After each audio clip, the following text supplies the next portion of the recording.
السلام علیکم ورحمۃ اللہ وبرکاتہ۔ الحمد للہ وحدہ والصلاة والسلام علی من لا نبی بعدہ، اما بعد فقد قال اللہ تبارک وتعالی فی قرآن المجید والفرقان الحمید۔ اعوذ باللہ من الشیطان الرجیم، بسم اللہ الرحمن الرحیم۔ یا ایہا الذین آمنوا اتقوا اللہ وقولوا قولا سدیدا یصلح لکم اعمالکم ویغفر لکم ذنوبکم ومن یطع اللہ ورسولہ فقد فاز فوزا عظیما۔ صدق اللہ العظیم۔ یکبا ایک بدلی زمانے نے یہ کروٹ کیسی، یکبا ایک بدلی زمانے نے یہ کروٹ کیسی، جس طرف دیکھیے ویران ہی ویران ہے۔ سب کچھ ہو رہا ہے اس ترقی کے زمانے میں، سب کچھ ہو رہا ہے اس ترقی کے زمانے میں، مگر کیا غضب ہے آدمی انسان نہیں ہوتے۔ وہ معزز تھے زمانے میں مسلمان ہو کر، وہ معزز تھے زمانے میں مسلمان ہو کر، اور ہم خوار ہوئے تارک قرآن ہو کر۔ صدر محترم، مہمانان عظام و عزیز ساتھیوں، آج میں آپ حضرات کے سامنے اس مبارک محفل میں معاشرت کے عنوان پر لب کشائی کرنے کی جسارت کر رہا ہوں۔ برادران اسلام، آج ہم جس دور سے گزر رہے ہیں، اسلامی معاشرت پر چار جانب سے مخالفت و معاندت کی آندھیاں چل رہی ہیں۔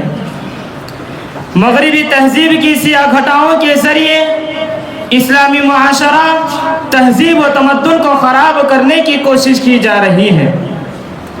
یہود و نصارہ اور مجوس کی جانب سے اسلام کو بدنام کرنے اور شمع اسلام کو بجھانے اور مسلمانوں کی ملی تشخص کو مٹھانے کی سازشیں ہو رہی ہیں، اور یہ صرف مغربی تہذیب کا اثر اور اہل یورپ کی ناپاک سازشوں کا نتیجہ ہے۔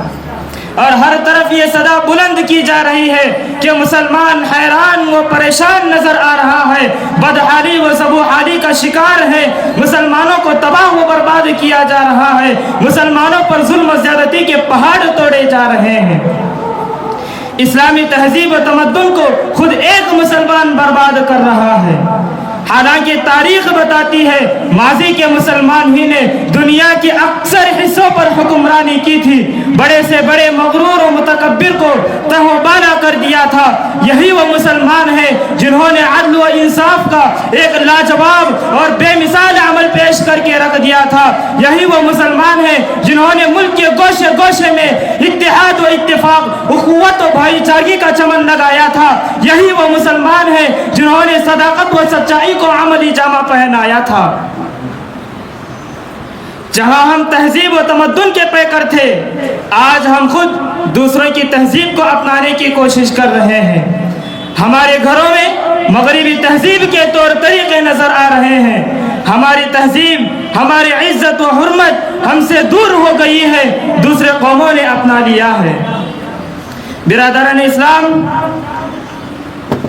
آج ہمارے معاشرے میں چوری، ڈکیتی، دہشت گردی، ظلم و زیادتی اور چغلی و غیبت کا رواج عام ہو گیا ہے۔ نئی نئی برائیاں وجود میں آ رہی ہیں۔ بھائی بہن میں لڑائی، باپ بیٹے میں تفرقہ اور دشمنی ایک معمولی چیز جانی جاتی ہے۔ بھائی بہن کے حصے کو دبا رہا ہے اور ایک دوسرے کے حقوق کو صحیح طور پر ادا نہیں کیے جا رہے ہیں۔ اخبارات میں آئے دن یہ خبریں شائع ہوتی ہے کہ ایک مسلمان نے اپنے بھائی کو قتل کر دیا، باپ کو مار دیا۔ مسلمان چوری کرنے کی وجہ سے قید خانے میں گرفتار ہے اور جیل کی تکالیف کو برداشت کر رہا ہے۔ مسلمانوں نے غلط خاری میں اپنے آپ کو مبتلا کر دیا ہے۔ اختلافات سے پورا معاشرہ لبریز ہے۔ ایک مسلمان اپنے مسلمان بھائی کی عزت و آبرو کو برباد کر رہا ہے۔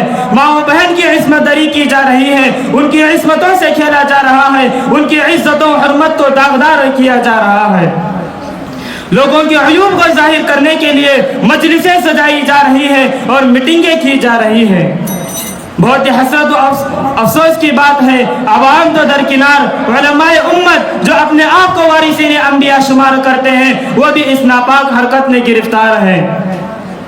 برادران اسلام، کوئی کہتا ہے کہ میں سید ہوں تو کوئی صدیقی ہونے کا دعویٰ کرتا ہے، کوئی فخر سے کہتا ہے کہ میں خان ہوں۔ یاد رکھیں، اگر مسلمان اس برائی کو ترک کر دے، تکبر و گھمنڈ کو دل سے نکال پھینکے، تو مسلمانوں کے اندر وہی عظمت و شوکت واپس آ جائے گی جو آج سے 1400 سال قبل صحابہ رضی اللہ عنہ میں تھی۔ مسلمانوں کی شان ایک رہنی چاہیے۔ اسلام ہی ایک مذہب ہے جس میں بڑے چھوٹے، امیر و غریب کے درمیان کوئی امتیاز نہیں، دونوں کے لیے احکام ایک، کتاب ایک، تہذیب و تمدن بھی ایک، عبادت گاہ و مسجد بھی ایک، غرض ایک ہے، تمام مسلمان ایک مرکز کے رہنے والے ہیں اور ایک پلیٹ فارم کے رہنے والے ہیں۔ کسی شاعر نے کیا یہ خوبی کہا، ایک ہی سب کا نبی، دین بھی ایک، ایمان بھی ایک، ایک ہی سب کا نبی، دین بھی ایک، ایمان بھی ایک، حرم پاک اللہ اور قرآن بھی ایک۔ بس میں اللہ تبارک و تعالیٰ سے دعا کرتا ہوں کہ اللہ تبارک و تعالیٰ ہم سب کو معاشرت میں تبدیلی لانے کی توفیق عطا فرمائے، آمین۔ وما علینا الا البلاغ المبین، والسلام علیکم ورحمۃ اللہ وبرکاتہ۔